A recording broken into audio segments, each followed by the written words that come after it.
as we're having this conversation today, we want to make sure that you get the things that you need and the people that you need in order to grow. So it's officially 104. We're going to get started. We have a great guest here to talk with us today. The topic is all about ground up construction for real estate investors. Gage is my guest. He is a contractor who has done ground up construction before. So he's going to be speaking about this from the contractor's point of view, some of the things that you need to look out for when you're selecting your land, when you are selecting a contractor, and when you're putting your project together from the contractor point of view. And then I'm going to come and I'm going to talk to you with regards to the money, some of the things that you need to be aware of when it comes to you actually getting money in order to build your ground up construction projects. So I'm Cheree, the money lady, and Gage Wilson is with Envision Interior. That's his construction company. First of all, Gage, since we have other contractors in here, why don't you let the family know a little bit about you and what areas you service?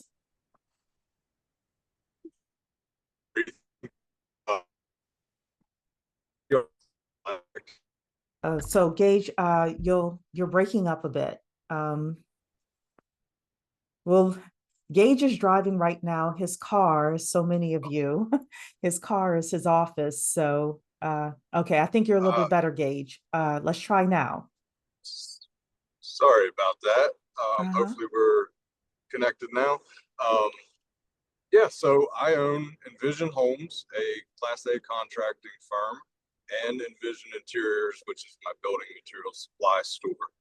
And we're servicing all of the Shenandoah Valley. So it's really from Winchester, Virginia, down into Harrisonburg and across in the 66 corridor into like Manassas and that entire region.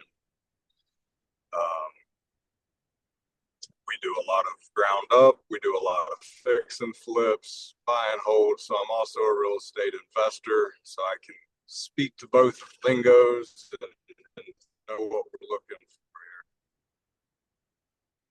here. Perfect. So how did you get into being a contractor in construction?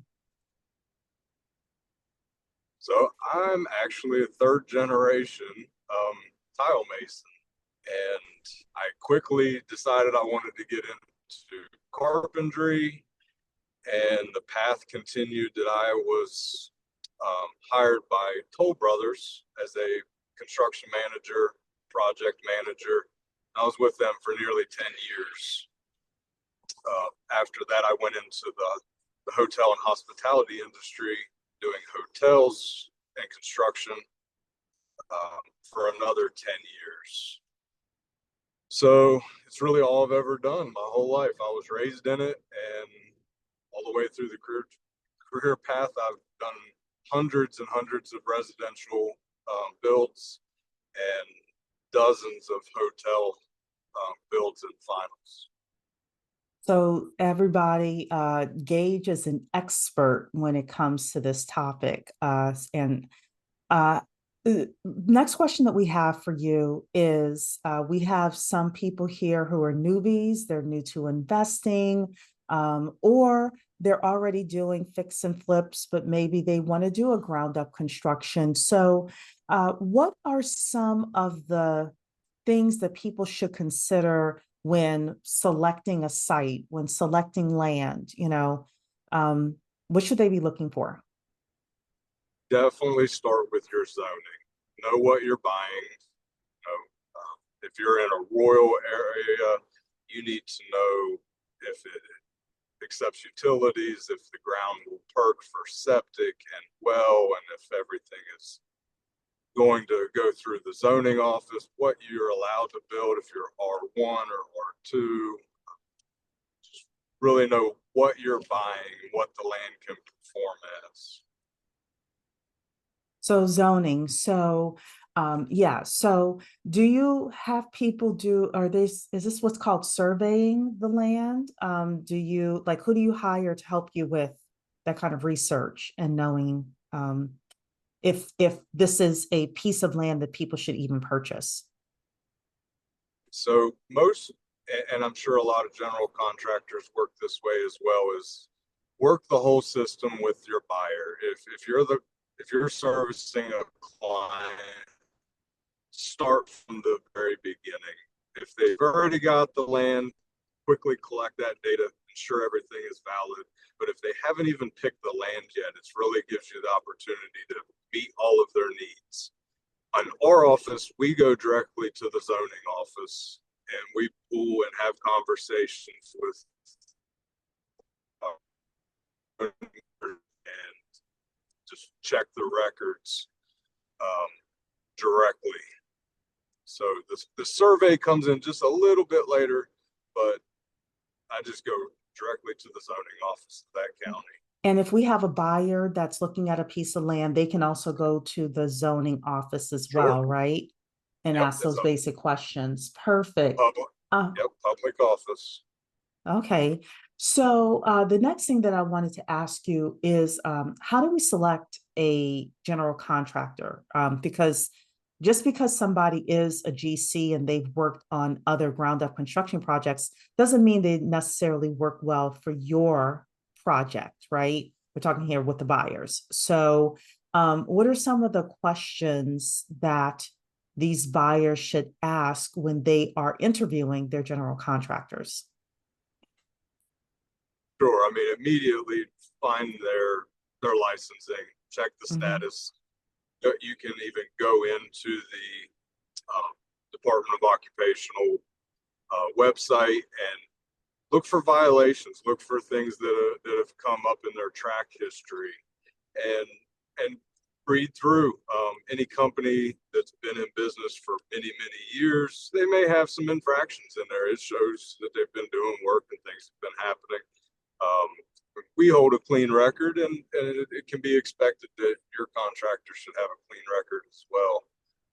Um, ask for their insurances and make sure that everything is in line there, especially if you're working with Cheree for financing. These are all Mhm. going to be requirements that will align with the financing. It will disqualify them from working in your project with the financing that comes along with it. So you could do some prefrontal due diligence and make sure that the paperwork, that they hold the proper licenses, insurances, and bonding. But also really word of mouth and look at their firm from the public view. Who are they been working with? Look at some of their projects, their portfolio. Make sure that their performance and their reviews align with what you want to work with. Perfect. So you mentioned me as a team member, which I love that. I am a loan originator, everybody. Are there other team members that people should think about assembling as they're thinking about doing a ground up construction project? Like, who are the main people that we should be speaking with and interviewing and pulling together? I mean, if you've got the right general contractor that can do everything ground up development, um, and you've got good relationship and at least discussed with your public zoning office. Um, the only other element, and this would probably become a referral from you as well, Cheree, is there's some insurances that they can have in place as the client to just guarantee they're protected as well. Yeah, insurance is very important, builder's insurance.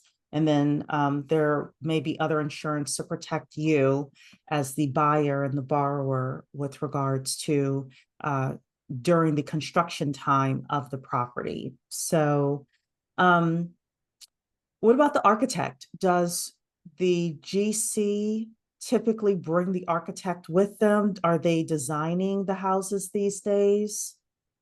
So, I mean, that's a great point, and I might have been a little tunnel vision. So we generally act as architects as well. So we're a design build firm.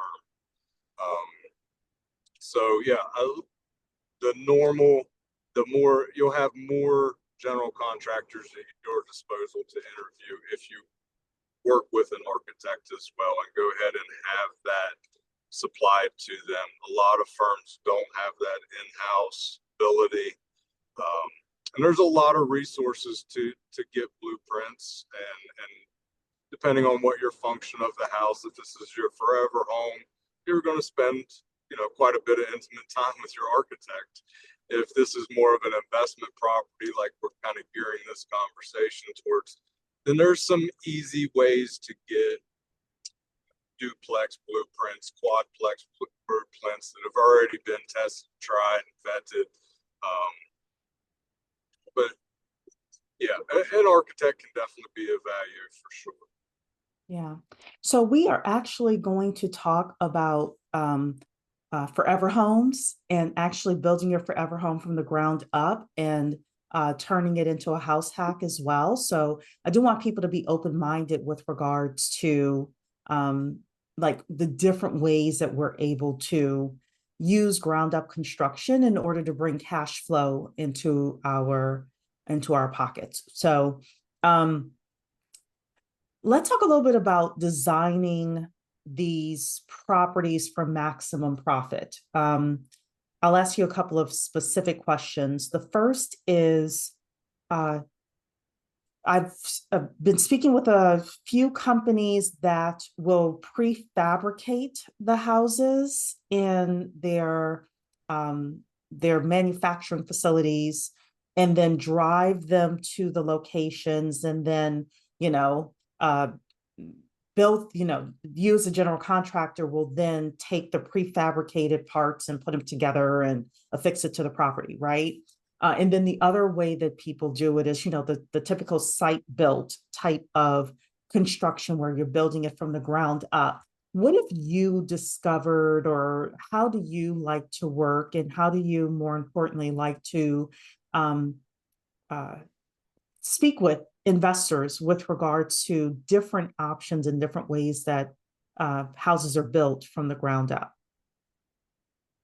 Okay. So we are open to both options, and we usually dictate that on the region that we're attaching the house. We've looked at these manufactured homes as well, and really the demographic plays in very well. The neighborhood, what county will allow you to do with the zoning of the property. But really, if it's within a price point that works well in the demographic, it can be a lot more profitable or a lot more cost effective from the client's point of view to work with a prefabricated unit. Now, a more higher custom level and how you're trying to achieve the build, you're probably going to go into the more traditional site build structure. Perfect. Yeah. So my understanding is that the manufacturers of these prefab houses are getting a lot more sophisticated with regards to how they're building the different prefabbed portions of the houses as well. So I'm glad to have your thoughts with regards to that. As a general contractor, as you said, and I had written it down here, we are looking to design and build these houses for maximum profit. So what are your tips for the investors that are on here with regards to designing and building houses for maximum profit without, having code violations and issues where, let's just be real, sometimes people skimp with pulling permits and things like that. We're not trying to do any of that, but how do we design and build these properties for maximum profit? What are some of the things that you suggest investors do? I mean, absolutely adding a second residence to whether it's the basement or an ADU in the backyard or cottage style home. If you can support and make it comfortable, especially if this is your forever home with a dual occupancy, you know, design will be crucial. And then also with back to the zoning again, like you can oftentimes find the piece of land, discuss it with zoning, have it rezoned for like an R2 dual occupancy lot, and whether it's a simple duplex or creatively designed, you know, above just having a finished basement. You know, there's a lot of more creativity in today's market for these house hacks where you can have that detached carriage house or cottage in the back. We've even done some, these are more directed towards short-term rentals, but we've built the exact same luxury cabins, not directly side by side, but on the same piece of land, identically built, just separate, and achieve, you know, higher return off of that build out. Yeah, so I will say this, if obviously you're investors if you're here, but going into the architecture and GC meetings with the intention of and discussion of the fact that you are looking to maximize profit with this project and getting them to even tell you different things that can be done based on the zoning or what the zoning could be, or the property, or hey, we could add this here, or we could add that there, and that would add another, it'll add more value to the valuation, but it'll also add another $5,000 a year to cash flow or whatever it is. So I do like the idea of, instead of you building a 1 unit, build a 2 unit, even if it's a fully done basement. I have heard Rob Chavez was saying that when he went to Florida, he actually rented a 2-bedroom. It was a garage that they converted into a 2-bedroom apartment. And they had short-term renters stay in that garage. And it looked like a regular garage from the outside, but some sort of way they restructured it or something like that, so that it could look like a comfortable apartment on the inside. I have seen people do ADUs as well, where they add an additional dwelling unit. I spoke with a gentleman who his house is near university, and he does short-term rentals for the parents of those kids, or people who are coming for games and all of that. He does short-term rentals of his ADU apartment, and it does very well. So another thing that I have heard one person say, I was talking with them, is that they were looking to potentially do ground up construction to do a group home or to do assisted living. If you're building a property and it's going to have a certain number of bedrooms and things like that, maybe it'll have 6 bedrooms or something like that, and you're looking to do assisted living or group home or something like that, then that could potentially be a way that you work with your GC and your architect in order to think about that. And the interesting thing about group homes is that you can get a conventional loan to buy a group home, a home that'll be used as a group home. So can't do it with assisted living yet, but I wouldn't be surprised if they're not thinking about that, because, the government always is thinking about like ways to help us with regards to investing. But I think that's interesting if you want to do a group home, that you can get a conventional loan for that. Anything I missed, Gage, as I was talking with regards to, designing these properties for maximum profit? You definitely hit a lot of the points, and the old terminology, you see a lot of houses, mine in particular as well, has what we used to call just the in-law suite. So there's a lot of very aesthetically pleasing ways to design these homes that even if you don't use it now, if you were to outsell that property later, it could have a much more higher return because of what you put into it to begin with, even if you didn't need it immediately. But why not?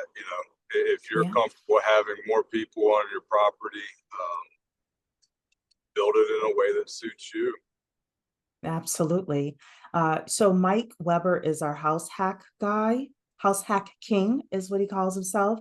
And he does say, like, hey, when you're thinking about designing these properties, especially if you're going to live in the property, are you okay? Like, how close do you want your tenants and the people who are renting the other sections of that land and that property to be? So yeah, again, I think the building from the ground up enables us to be more creative with regards to how you actually design that property to work for you. So, um, Orlando is asking a question here. Which department do I have to visit to get an ADU done in Chesterfield? Or can I even do that? Is that allowed in Chesterfield? Gage, do you know? Particular region, but I would start at your county offices, your county administrative offices, talk to zoning, talk to the building officials. They'll definitely get you in the right direction. Yes, yes. So, and sometimes they may say, well, it cannot be detached, but it has to be attached to your home or something like that. So just ask like follow-up questions as well to see how it could be done. Let's talk a And little bit there's about, so many go ahead, I'm sorry. ways. Well, when you said attached or detached, it's Mhm. rung a bell. There's so many creative ways to be code compliant or zoning compliant. Simple breezeway to an extended suite or cottage off to the side will check the boxes. So don't think that's got to be directly bolted on and in a true duplex format. There's so many ways around. You bring up a good point because I didn't even think about that. But this is where we figure out what the code is, and then we go to someone like a Gage or whomever in your local area. And I know we have a couple of contractors in the Richmond area. Anybody else who's a contractor, because we've had new people come on, you can put your information in here because this is a space for you to be able to let people know they can reach out to you in your own individual areas. But don't just stop at the first no is basically what I'm suggesting. Like talk to zoning, get the rule book, or if they say the rules are online and here's the link, like get that, read through it, and then talk to somebody and say, hey, are we sure? Have you seen anything like this or that? Or is there a way to get exceptions or anything like that? So that way you're able to build the property that you want for maximum profit. So I want to talk to you, Gage, about any major pitfalls where people lose money, where people don't think about things until we start digging up dirt, and then all of a sudden they're shocked about something. What are some of the major pitfalls or warnings that you have for people when it comes to doing ground up construction? Definitely follow the checklist. If you're not starting with zoning and starting with a competent architect and competent general contractor, you're not setting yourself up for success. So, I mean, if you've checked your boxes along the way and you've got a properly laid out plan, budget appropriate to that plan, and everyone's on the same page, you really aren't leaving yourself very vulnerable to the what ifs. You should have buffer budgets in place for things of, if you're in a rural area and you're digging a well or putting in a septic, these need to be well thought out budgets and not restrictive. That's our approach is budget a little bit more, make sure you can make it to the finish line. And if it costs you a little less, that's great.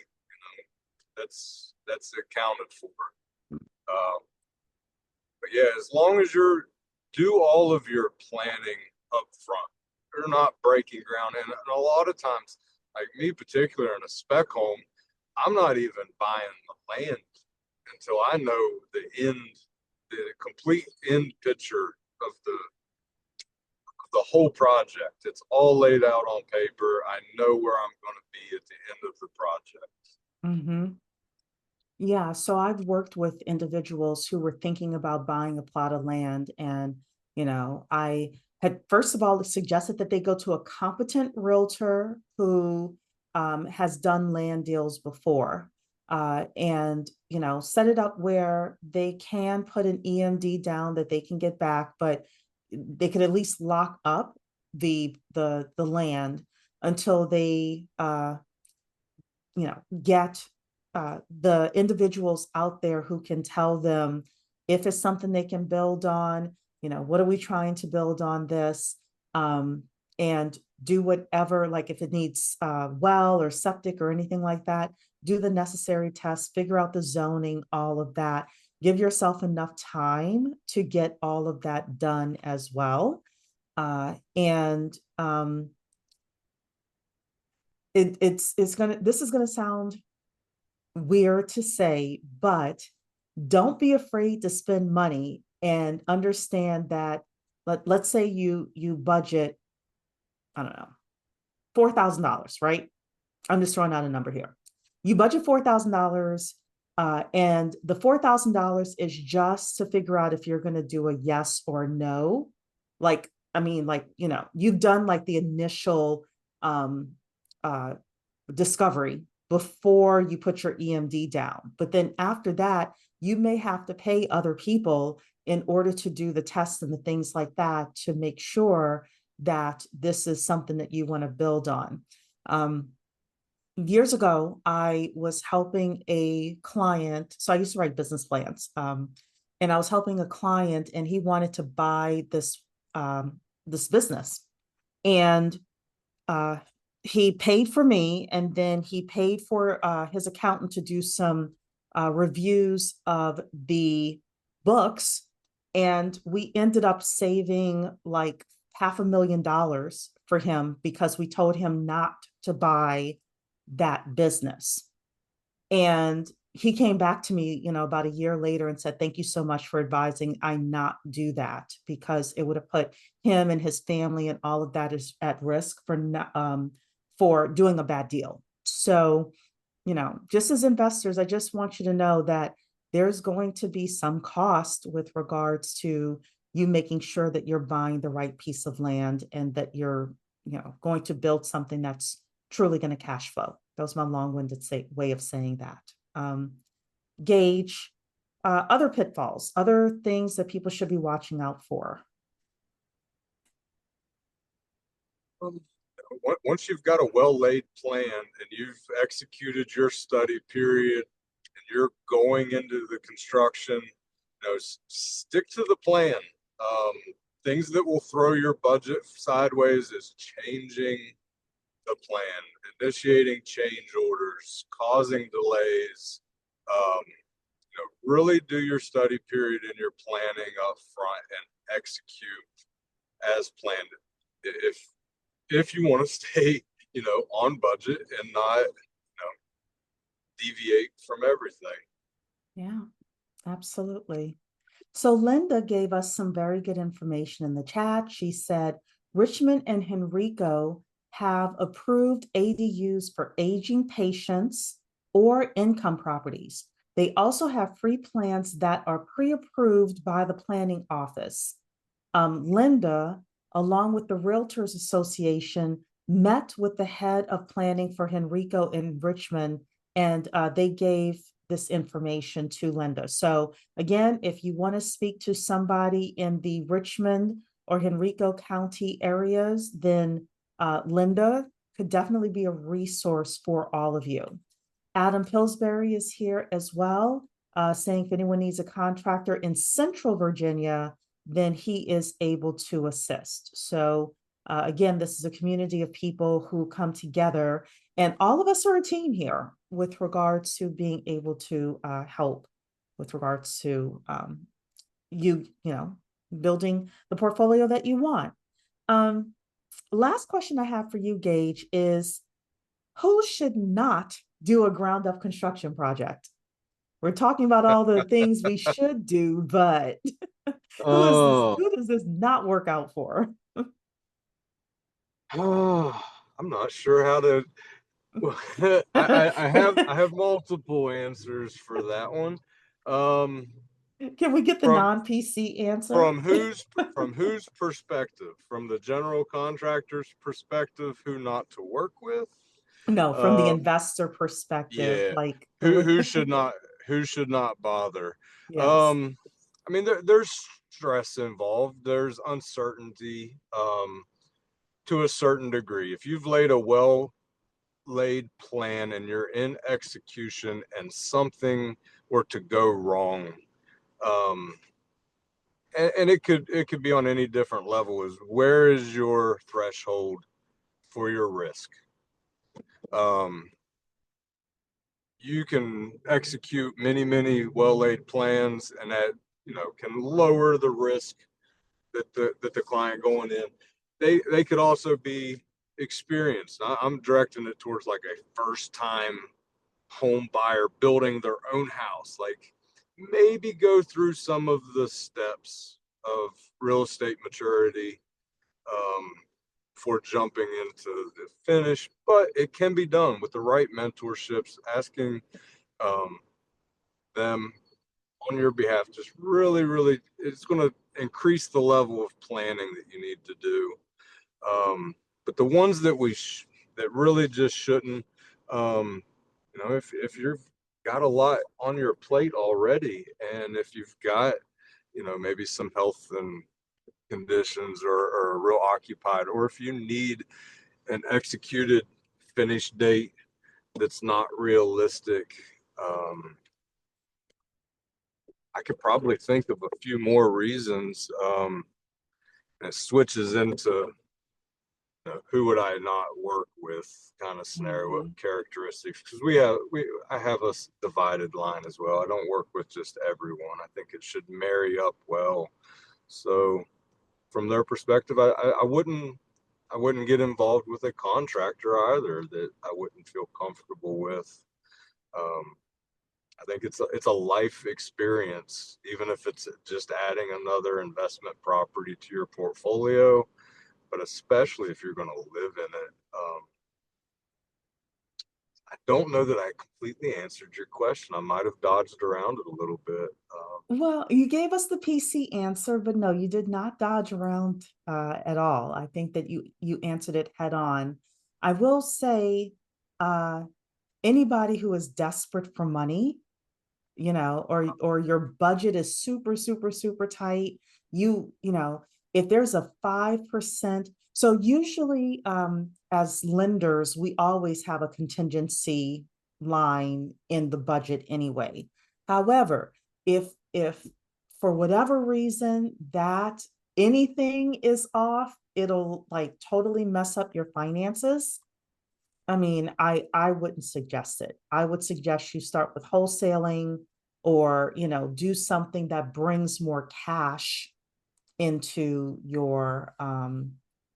into your life as a real Yeah, estate investor. build your experience. I 100% Hmm. agree. Like Yeah, that, if you're tight on funding or qualifying, and it's just really probably not the right fit to fill the yeah, gaps. There's hundreds of ways to be involved in the real estate industry, and there's some that are just more you more prepared for more seasoned investors. And I think the ground up construction, you should have a fair amount of reserve. It shouldn't be your only source. I agree, Cheree. Good point. yeah. Adam has something to add here. Working with a contractor that will not provide pricing that will conform to your budget is a no. Read and understand your contract, very important.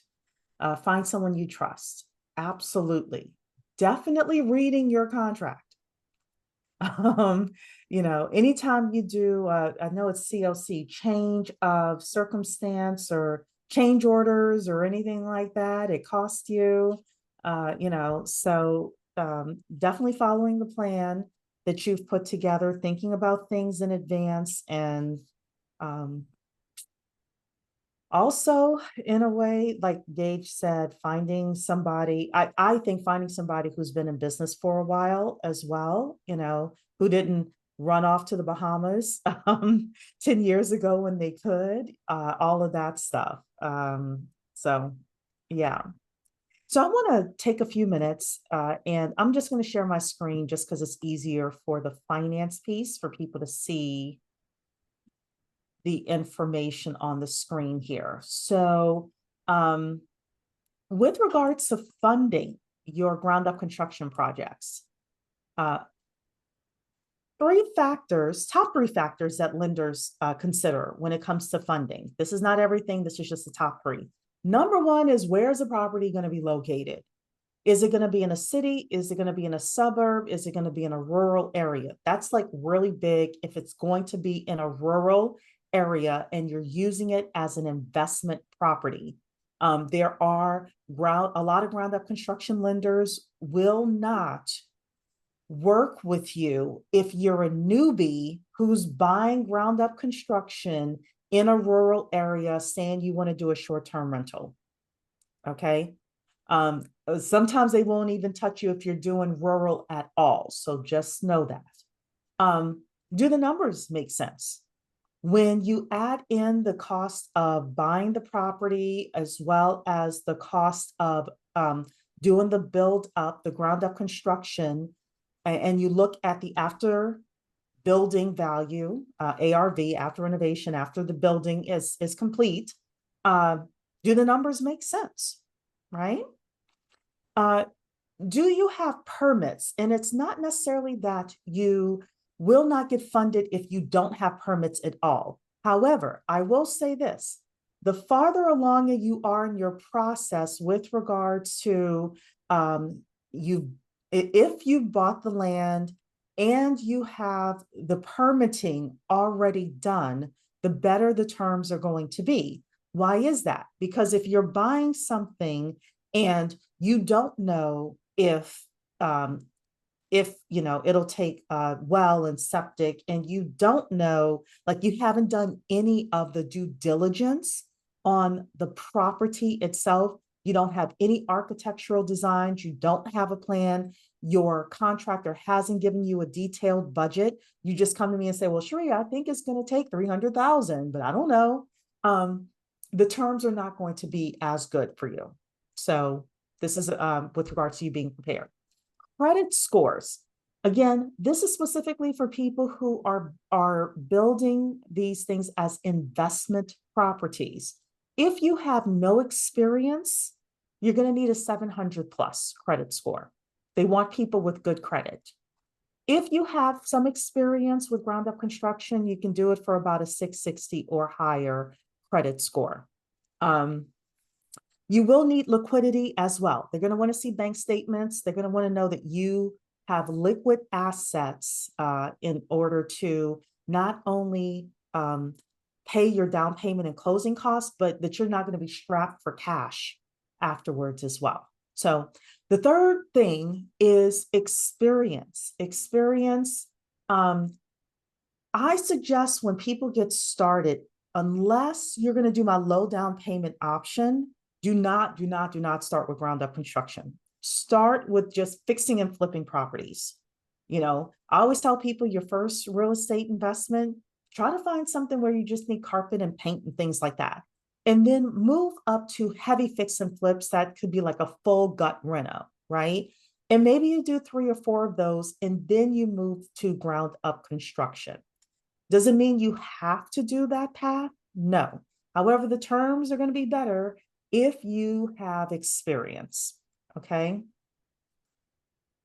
So what's the cost, Cheree? What's the rate? What's the points? I always get this as well. So I'm just going to tell you, overall rates are about 12 to 14% interest only. for investment properties, right?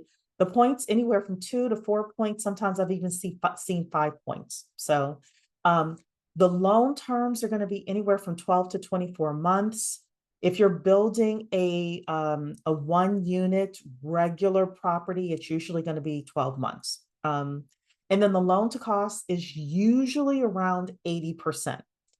So if again, you're thinking, oh, I can come in, I can do a ground up construction project and I don't have to put any money down or any money into the project, that probably 99% of the time is not true. They will want you to put money into the project. So I want to talk a little bit about BRRRR.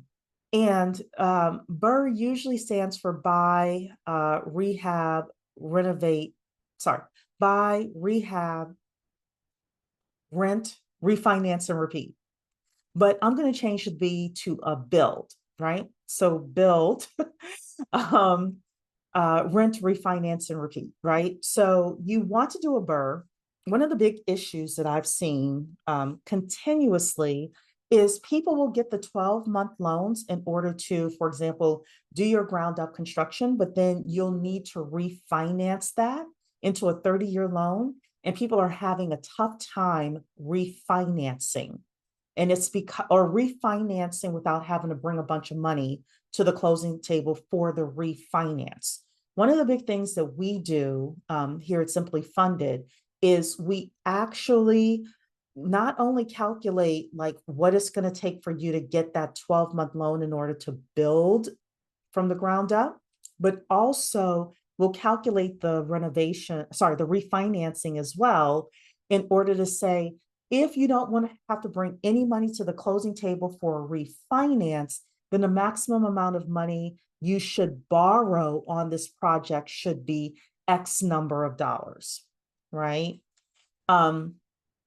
Because a couple of weeks ago, a woman was going to buy a property, and when we looked at what it would take for her to refinance that property after she had, fixed it up, she was going to have to bring another $50,000 to the closing table to refinance it. So obviously, with that information, she said, no, there's no way I would put money in to buy this property and fix it up and then bring another 50 in order to refinance the property. So just something to be aware of as you're speaking with your lender, hopefully us.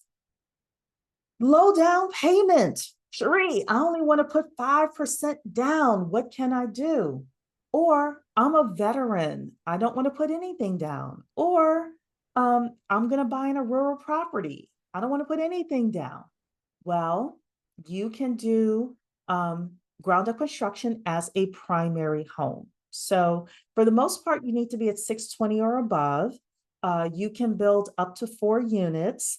For the most part, there are no payments during construction as well, which is a very good thing for you. But this is where you can work with your contractor and build either your dream home that you can also turn into something that will bring income in as well. Or you can, build, say that you're going to have your main house in an ADU, or you're going to make it as a 2-unit, or, whatever way you're going to build it out. So that's our low down payment way. You can do it as a conventional loan, as an FHA loan, as a VA loan, or USDA loans. And the company that I work with even allows you to do modular homes or manufactured homes. So you can come and talk to me and get more information about this. But I personally think if you're going to do ground up construction, this is a way for you to consider doing it, especially if you want low down payment. So call or text me anytime, 571-583-4600. I'm just going to leave this up for a couple of minutes while people ask questions, and then we'll make sure to bring Gage back as well. So Linda has put her information, Linda Shero of Twin Valley Homes. Thanks so much for doing that. Adam is saying if I can add, working with a contractor. Oh, yes. So he did add this before. Working with a contractor that will not provide pricing that will conform to your budget is a no-go. Mary is saying, will you work in Falls Church, VA? So Gage, are you still there? Yes, I am. I just had my Well, video off there for a moment. that's okay. Um, Would you work in Falls Church? yeah, we do. We service Falls Church, that whole entire area. It's actually through another construction firm that I own, but we can hit the ground out there as well. Perfect. Um, Aria, I don't know if you're still here, if you're able to put Gage's information into the chat for everybody. Abdullah is saying if anyone needs a permit designer in the DMV area, feel free to reach out. Gage, well, I don't know what a permit design is. Is that something you offer? I'm not sure with that terminology. I might need to explain just a little bit to identify what I know it to be. Mm-hmm. Um, I I know that there's permit. You can. She may be saying that she can do all of the permitting processes where the applications are filled out and all of the documents are organized and prepared and submitted. That might be what I think she means. Could be stood corrected. Um, yeah. Abdullah answered, we basically get all the designs done and approved by the county. Okay. So are you Yeah. like an Yes. architect, Abdullah? Is that more like an architect? Yes. Yes, it's like an architect. Okay, perfect. Perfect. So I know that Gage also offers those services as well. So maybe you want to connect with him too. So Chris is saying, Chris is a contractor in Chattanooga, Tennessee area and would love to work on a residential or commercial project. So he put his information in. Haley is in Knoxville and is looking to do something there. So Yesenia is saying, I am a notary realtor and have a contracting business in Charlotte, North Carolina. And Yesenia is in South Carolina and North Carolina. So perfect, perfect. Ria must be out right now. So let me try to get it. This is Gage's email address for everybody.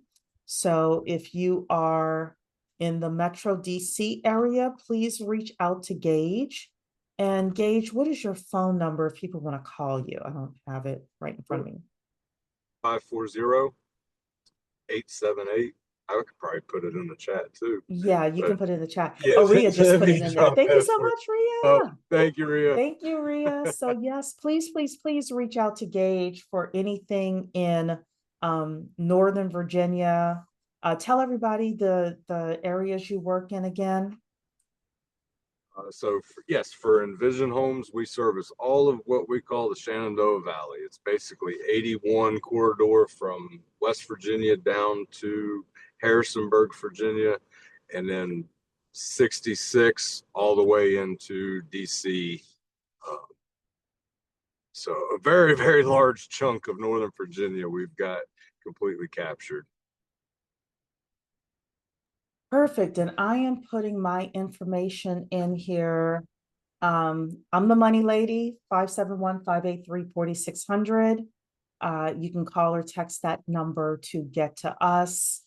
And, you know, we will talk not just about ground up construction, but any kind of funding that you need or are looking for. So, any final words, Gage, with regards to what people should think about? I just keep falling back to develop the proper plan, really review it, stick to the execution plan, get everyone involved early on. The sooner the better. You don't need to go out and find a piece of land or, you know, connect with Cheree, find your financing, find your contractor, get everybody talking in the same loop so that everything can just format itself. Yeah. Absolutely, absolutely. I will say one final person who should not do ground up construction is, like Gage said, if you're in a rush. You know, this ultimately, from the time you start thinking about ground up construction to the time you move your boxes in or you move the first tenant in, could be 18 to 24 months as well. So, like, really understanding that this is a marathon and not a sprint. So, Good. yeah. Well, that is it for this month's session of how to get funded, how to get your deals funded. We have a great guest coming on next month to talk about buying property with your adult child or children and doing multi-generational living and how to turn that into investment properties. So super excited to have a woman named Buki come on and talk with us about that. Thank you, Gage, for being here. Thank you, everybody, for being here. And a big shout out to Ria from Grid HQ for organizing all of this for us. Mr. Wilson, hope you have a great day. Take care. Thank you so much. Bye-bye.